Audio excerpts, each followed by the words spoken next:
रीट 2018 का सिस्टम समझ लेंगे तो आपको समझ में आ जाएगा कि एक परीक्षा से कितना फायदा है और दो परीक्षा से कितना फायदा है। रीट 2018 वाले इस घटनाक्रम को समझ लेंगे तो पूरी कहानी समझ में आ जाएगी। वो जरूर समझें इस वीडियो में। आपके मन में सबसे बड़ा सवाल होगा कि हर सरकार रीट के नियम क्यों बदलना चाहती है। कभी इस चयन प्रक्रिया में एक परीक्षा के माध्यम से करवाते हैं, कभी दो परीक्षा। आखिर इसमें किसके साथ न्याय होता है? बेरोजगार अभ्यर्थियों के साथ ये खिलवाड़ क्यों हो रहा है? किसमें कितना फायदा है? क्यों सरकारें इस नियम को बार बार बदलना चाहती हैं? जब से आप इतिहास उठा करके देखेंगे 2010 से लेकर के अभी तक यही क्रम चल रहा है। आखिर इसमें क्या है? नमस्कार। राजस्थान सरकार के शिक्षा मंत्री जी ने शिक्षक भर्ती परीक्षा के चयन में बदलाव को लेकर बयान दिया। उसके बाद छात्रों में अलग अलग आंकलन निकाले जा रहे हैं, अलग अलग अपनी एक व्याख्या की जा रही है। कुछ का कहना है कि शिक्षक भर्ती परीक्षा चयन में लेवल 1 में और 2 में बदलाव होना जरूरी है। मंत्री जी ने कहा कि एक परीक्षा के माध्यम से चयन होगा, अब दो परीक्षा के माध्यम से चयन नहीं होगा। इस बात को लेकर इस वीडियो में विस्तार से चर्चा करूंगा कि एक परीक्षा के माध्यम से चयन होता है तो छात्रों को कितना फायदा होगा, कहां नुकसान होगा, कोर्ट में भर्ती प्रक्रिया कैसे अटक सकती है। थोड़ा सा इतिहास उठाकर भी देखना जरूरी है। जब मंत्री जी ने बयान ही दिया है तो छात्र अपना अपना आंकलन निकाल रहे हैं। तो इस वीडियो में इस बात पर चर्चा करूंगा कि क्या फायदे हैं, क्या नुकसान है। क्या रीट के माध्यम से ही चयन कर प्रक्रिया अपनाना, मेरिट लिस्ट बनाना सही है?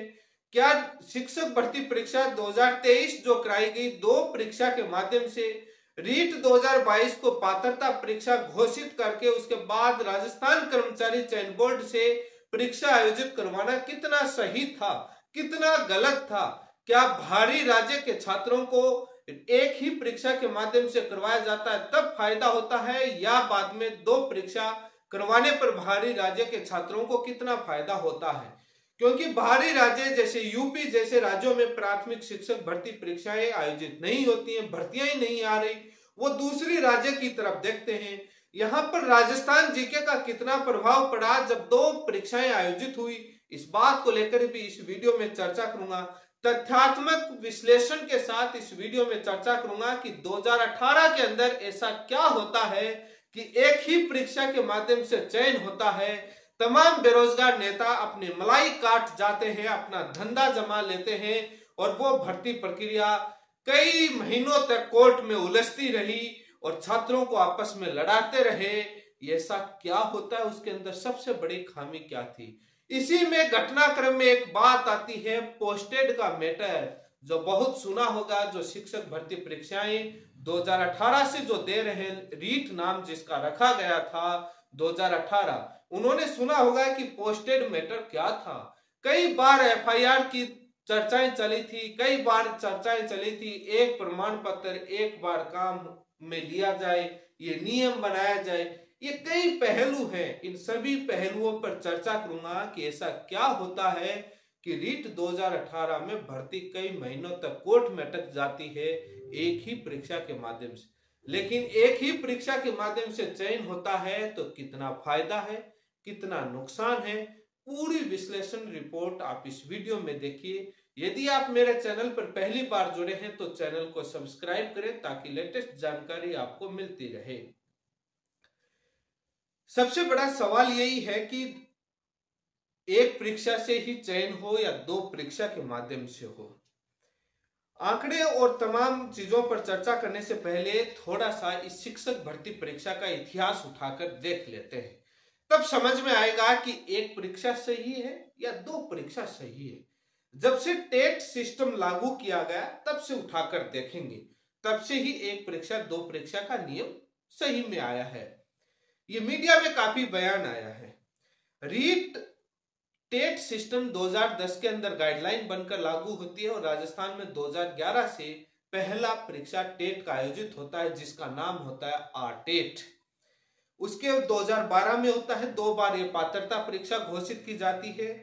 इसका कुछ परसेंटेज फाइनल मेरिट लिस्ट में जोड़ा जाता है। चयन परीक्षा अलग से होती है, जिला स्तर पर भर्ती परीक्षा होती है। उसके बाद सरकार चेंज हो जाती है। कांग्रेस सरकार के अंदर ये हुआ था। उसके बाद सरकार चेंज होती है, भाजपा सरकार आती है। 2015 के अंदर आरटेट को नाम बदलकर रीट कर दिया जाता है और उस समय वसुंधरा सरकार इसी में आती है। मंच के माध्यम से भाषण दिए गए थे कि रीट के माध्यम से ही चयन होगा, 2 परीक्षा वाला सिस्टम हम बंद करेंगे, एक परीक्षा के माध्यम से ही चयन होगा।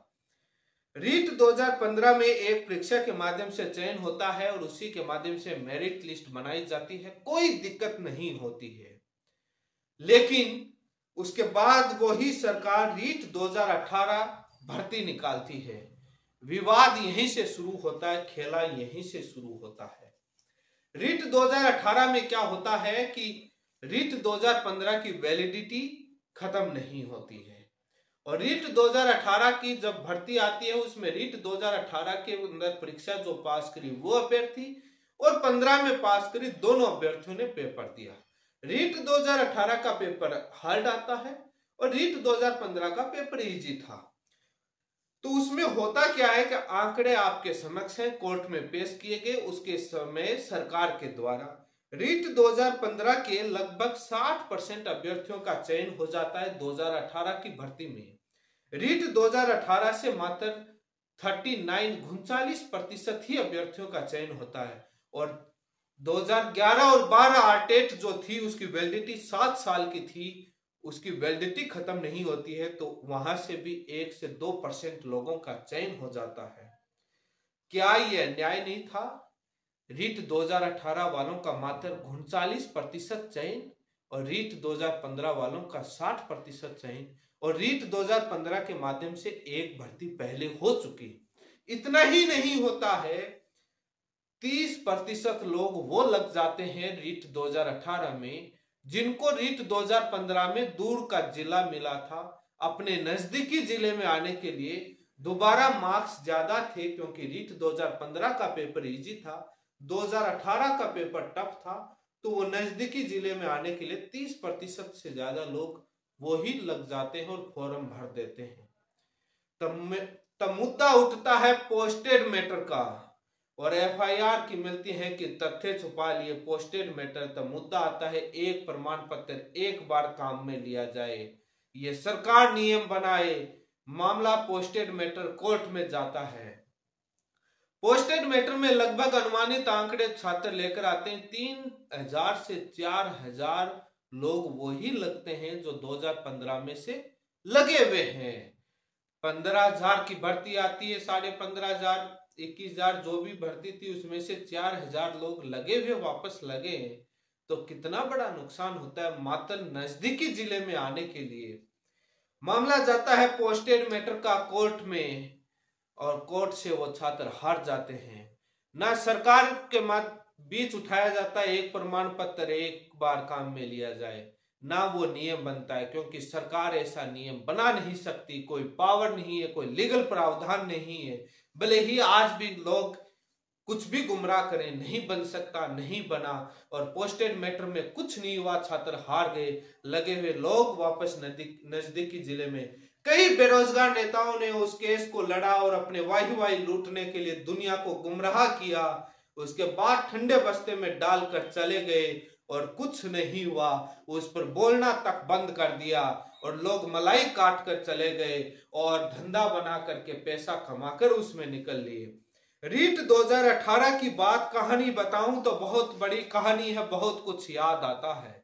जब ये मामला नॉर्मलाइजेशन का उठता है, कोर्ट में जाता है कि 2015 के ही बंदों का वापस चयन हो रहा है और वहां पर पेपर इजी था और यहाँ पर आंकड़े रखे जाते हैं। कोर्ट में सामान्यकरण नॉर्मलाइजेशन का मुद्दा उठाया जाता है, लेकिन कोर्ट कहती है सरकार की पॉलिसी है, हम पॉलिसी में इंटरफेयर नहीं करेंगे, नॉर्मलाइजेशन नहीं होता है। 2018 वालों के साथ अन्याय होता है और उस समय वो तमाम बेरोजगार नेता वाही लूटने के लिए धंधा खोलकर बैठ गए। कोर्ट केसेस के नाम पर लाखों करोड़ों की कमाई बनाई, धंधा बनाया, वो मलाई आगे नहीं काटने को मिली किसी भर्ती में जैसी उसमें मिली। थर्ड पार्टी बन करके जो मलाई काटी 2018 वालों के साथ, इतिहास गवाह है, इस दुनिया के अंदर कोई इतिहास में कह दे कि रीट 2018 वालों के साथ अन्याय नहीं हुआ तो मैं चैलेंज करता हूं।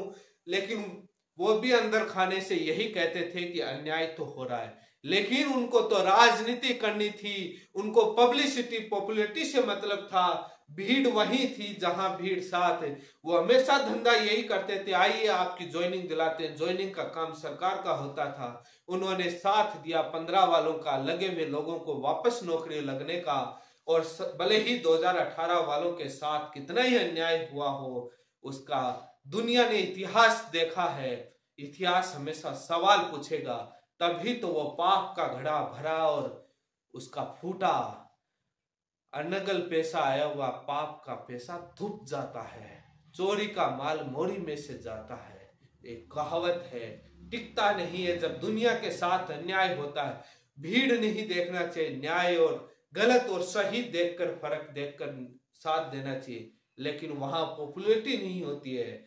बिजनेस कैसे चले बेरोजगार नेताओं का?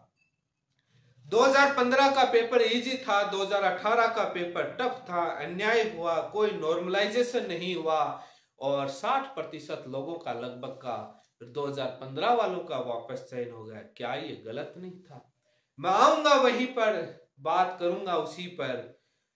एनसीटी और भारत सरकार ने, अब बात आते हैं वर्तमान सिस्टम पर, बात आ जाती है। वर्तमान सिस्टम पर बात आती है तो एनसीटी और भारत सरकार ने टेट की वैलिडिटी लाइफ टाइम आजीवन तक कर दी है। पहले मैक्सिमम एनसीटी का रूल था कि 7 साल, ये बाउंड नहीं था। तब कांग्रेस सरकार 2011-12 के अंदर 7 साल रखी थी। उसके बाद भाजपा सरकार आई तो रीट नाम करके उसकी वैलिडिटी 3 साल कर दी। तो इसका कोई बाउंड नहीं था। कोई भी सरकार 3 साल, 2 साल, 5 साल, 7 साल कर सकती थी, अलग अलग सरकार अलग अलग। लेकिन अब कर दी आजीवन। बहुत सारी सरकारों ने आजीवन कर दिया, राज्य सरकारों ने फॉलो कर दिया। राजस्थान सरकार ने रीट 2022 की आजीवन कर दी, पीछे की में नहीं करी। वो मामला कोर्ट में पेंडिंग है आजीवन करवाने को लेकर 2021 वाला, जिसकी वैलिडिटी अभी खत्म होती हुई जा रही है। लेकिन मामला कोर्ट में पेंडिंग है। दोनों जगह केंद्र और राज्य में भाजपा सरकार है, कोई भरोसा नहीं। भाजपा सरकार अपने केंद्र के नियम तो मानती है, लेकिन कोर्ट में वो पेंडिंग है। उसकी वैलिडिटी तो खत्म हो जाती है, लेकिन वापस विवाद वही उठेगा। रीट 2022 का पेपर इजी आया, बहुत सारे लोगों ने रीट 2022 का पेपर दिया ही नहीं, क्योंकि चयन प्रक्रिया के नियम बदल गए। 2 परीक्षा के माध्यम से जब पात्रता हो गई तो दें क्यों। और उसमें काफी लोग रीट 2022 में जिनके मार्क्स अच्छे हैं वो खुश हो रहे हैं कि एक ही परीक्षा से हो जाए तो हमारा 2022 के माध्यम से चयन हो जाएगा, नौकरी मिल जाएगी। लेकिन इस बात की क्या गारंटी है कि रीट 2023 वाला पेपर 2022 वाले से इजी नहीं आएगा? इस बात की क्या गारंटी है कि रीट 2023 वाला पेपर टफ नहीं आएगा? जो नए पास आउट हुए उनके साथ क्या होगा? जिन्होंने 2022 नहीं दिया उन्होंने 2023 दिया, टफ आया उनके साथ। वापस मुद्दा उठेगा नॉर्मलाइजेशन का, जो पहले से कोर्ट से खारिज है, जिसमें अन्याय हुआ था छात्रों के साथ। नॉर्मलाइजेशन की बात आए सामान्यकरण की, तो आप पटवारी भर्ती का ही देख लीजिए। नॉर्मलाइजेशन का फॉर्मूला कौन सा सही है? आप रेलवे के देखेंगे, किसी भी भर्ती प्रक्रिया में नॉर्मलाइजेशन को लेकर अक्सर सवाल उठते हैं। कोई गारंटी नहीं होती, किसी के नंबर कहीं बढ़ा दिए जाते हैं, घटा दिए जाते हैं। उस नॉर्मलाइजेशन के फॉर्मूले को लेकर भी आपत्ति। क्यों ये सिस्टम ऐसा पालना चाहते हैं? क्यों ये विवाद खड़ा करना चाहते हैं? सरकार साफ सुथरे तरीके से जो नियम चल रहा है, क्यों नहीं उसी से भर्ती होने देना चाहते? पेपर इजी टफ का आएगा मामला तो पोस्टेड मैटर वापस आ जाएगा। जिनका चयन रीट 2023 के अंदर, जो 2002 परीक्षा के माध्यम से चयन हुआ है, रीट 2022 परीक्षा दी और उनका इसमें चयन हो गया, वो नजदीकी जिले में आने के लिए वापस रीट 2022 के माध्यम से चयन लेंगे। तो वापस पोस्टेड मैटर का इश्यू उठेगा, लगे हुए लोग वापस नौकरी लगेंगे। फायदा क्या होगा? नजदीकी जिले के लिए आएंगे। फायदे की बात की जाए तो एक परीक्षा से फायदा तो है, टाइम कम लगेगा, लोगों का कहना है। और हाँ, टाइम कम लगेगा, लेकिन मेरा ये मानना है कि थोड़ा सा पीछे का इतिहास उठाकर देखना जरूरी होता है कि टाइम कम लगेगा या ज्यादा लगेगा। सरकार की नीति और नीयत का मामला होता है, मेरा ये कहना है। क्योंकि अक्सर जब सरकारों का इतिहास उठाकर देखेंगे 5 साल की पंचवर्षीय योजना में एक भर्ती बीच में करवाते हैं, एक जाते हुए घोषणा करके जाते हैं, उसमें कोई एग्जाम करवा जाता है, कोई ज्वाइनिंग करवा जाता है या पेंडिंग रख जाता है, इतना ही काम होता है। भले ही एक परीक्षा हो, भले ही 2 परीक्षा हो, ये इतिहास उठा करके देख लीजिएगा। 2011-12 से लेकर के आ जाइए, 15 से लेकर के 23-18 तक, जो 14 से 18 तक सरकार रही, एक परीक्षा पहले 15 में करवाई, एक जाते वक्त करवा के गई। यही कांग्रेस सरकार का रहा, एक 21 में करवाई रीट 2021, एक जाते वक्त करवा के गई। उसमें एक परीक्षा हो या 2 परीक्षा हो, दोनों में यही रहा। कांग्रेस सरकार के 2018 से 23 वाले में एक परीक्षा 2021 में हुई और 2 परीक्षा वाला सिस्टम 2023 वाले में हुआ। दोनों का सिस्टम रहा, दोनों का सिस्टम देखा, और सरकारें यही करती है, इतना ही पद निकाल के जाती हैं, नीति और नियत का ही। भले ही एक परीक्षा करवा दें, कभी एग्जाम डेट आगे बढ़ेगी, रिजल्ट में समय लेंगे, फॉर्म में लेंगे, ज्वाइनिंग में लेंगे, डॉक्यूमेंट में, काम अपना 2-3 साल का निकाल लेंगे, बाद में दूसरी भर्ती प्रक्रिया निकालने में समय लगाएं। फिक्स शेड्यूल होता है ये बेरोजगारों को। सरकार अक्सर ये भी सवाल है कि बार बार भर्ती प्रक्रियाओं के नियम बदलने से, चयन प्रक्रियाएं नियम बदलने से छात्र कितने ही परेशान होते हैं। जिनका चयन 2023 वाली भर्ती में नहीं हुआ, वो अपनी तैयारी उसी सिस्टम से लगे हुए थे, उनके साथ कितना बड़ा अन्याय होगा। दूसरा बात आता है कि नुकसान क्या होगा यदि एक ही हुआ। आपने रीट का सिलेबस तो देखा है, उसमें राजस्थान जीके के प्रश्न कितने आते हैं आपको मालूम है, मुझे बताने की जरूरत नहीं, आप परीक्षा देते हैं। और जो 2 परीक्षा सिस्टम हुआ, राजस्थान कर्मचारी चयन बोर्ड ने राजस्थान जीके के प्रश्न कितने पूछे आपको मालूम है। बाहरी राज्यों का मामला है कि मध्य प्रदेश की बात करूं तो वहां पर 11 साल 12 साल बाद 2022 में भर्ती आई थी, कक्षा 1 से लेकर 8 तक के लिए भर्ती, कोई भर्ती नहीं है उसके बाद, अभी तक कोई गुंजाइश नहीं है। उत्तर प्रदेश में नहीं आई 19 के बाद, हरियाणा में नहीं आई, ये सारे के सारे राजस्थान पर नजर टिकाए रखते हैं। वोट देकर राजस्थान के लोग सरकार बनाते हैं, नौकरी बाहरी राज्य के लोग। क्यों? जब 2 सिस्टम लागू होता है तो वहां पर राजस्थान जीके ज्यादा आता है, तो सबसे ज्यादा फायदा राजस्थान के लोगों को होता है। यदि रीट के माध्यम से चयन होता है तो बाहरी राज्य के लोगों को फायदा होता है, उनको नौकरी मिलती है, क्योंकि राजस्थान जीके नए के बराबर आता है और टेट का सिलेबस सभी को मालूम है। तो आखिर ये नुकसान है राजस्थान के छात्रों का।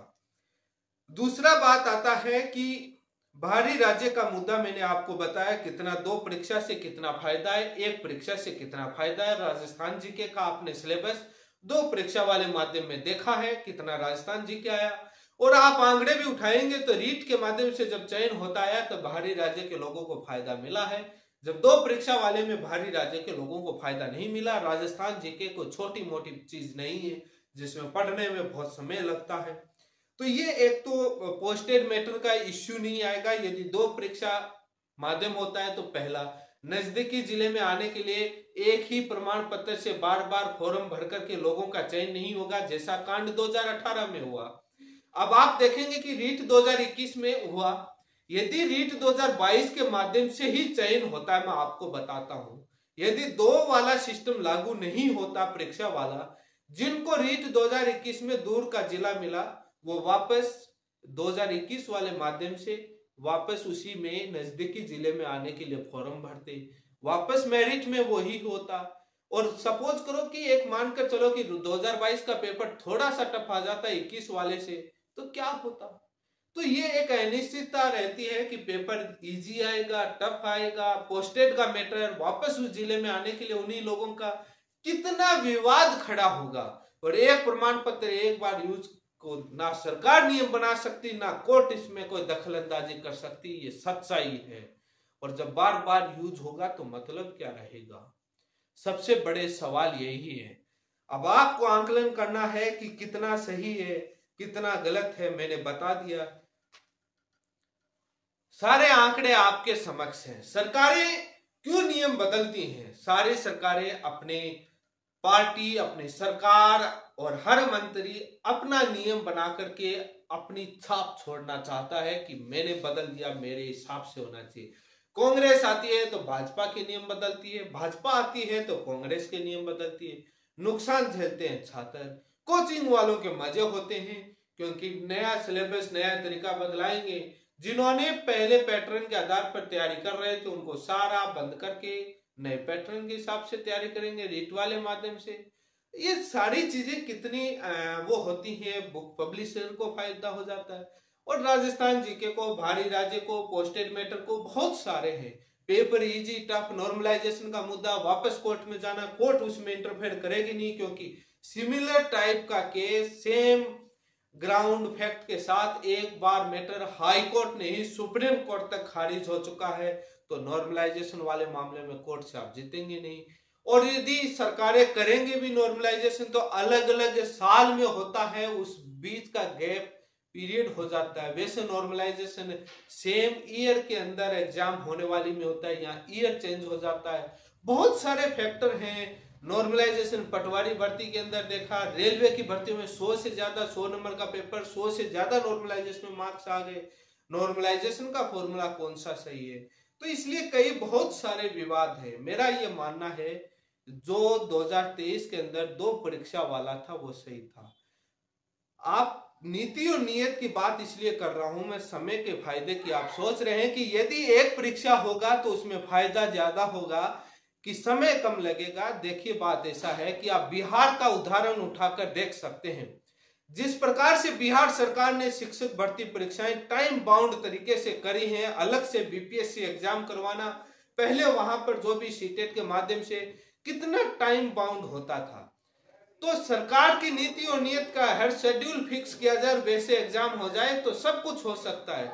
भले ही एक परीक्षा के माध्यम से चयन हो या 2 परीक्षा के माध्यम से चयन हो या 3 परीक्षा के माध्यम से चयन हो, यह मैटर नहीं करता। मैटर करता है नीति और नियत और आपके सिस्टम पर कि सरकार की क्या नीति है, क्या नियत है, वो कितने टाइम बाउंड में परीक्षा करवाना चाहता है। इसी पर पूरा खेल अटका हुआ है। फायदा नुकसान ही होगा यदि एक परीक्षा के माध्यम से चयन करवाया जाएगा तो चाहे पोस्टेड मैटर हो, चाहे नॉर्मलाइजेशन हो, चाहे भारी राज्य का हो, कई सारे नुकसान होंगे। बाकी आपको जो लगे आप कमेंट बॉक्स के माध्यम से बताएं। मैंने पहले भी बहुत बार इस बात को लेकर वीडियो बनाया, जब कांग्रेस सरकार के समय भी सिस्टम इस चेंज को लेकर जो चला था उसके वीडियो मैंने कई बार बनाया। आप मेरे चैनल पर जाकर देख सकते हैं। इसी के साथ आप सभी का बहुत बहुत धन्यवाद।